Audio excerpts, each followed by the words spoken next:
அன்புக்குரியவர்களே, தேவ கிருபை என்றும் இருப்பதாக. இன்றைக்கு நாம் பார்க்குற வசனம் என்னென்னா, ஆதியாகமம் 1ஆம் அதிகாரம் 8ஆம் வசனம். தேவன் நோவாவையும் அவனுடனே பேழையில் இருந்த சகல காட்டு மிருகங்களையும் சகல நாட்டு மிருகங்களையும் நினைத்தருளினார். தேவன் பூமியின் மேல் காற்றை வீச பண்ணினார்.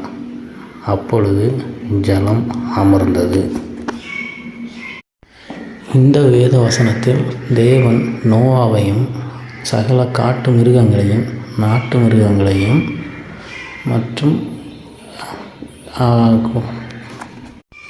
காப்பாற்றி பூமியின் மேல் காற்றை வீச பண்ணினார். அதன் பிறகு தண்ணீர் பழைய நிலைக்கு சென்றது. இவ்வாறு நோவாவையும் சகல மிருகங்களையும் நாட்டு மிருகங்களையும் தேவன் காத்தருளினார் பூமியின் மேல். ஆமென்.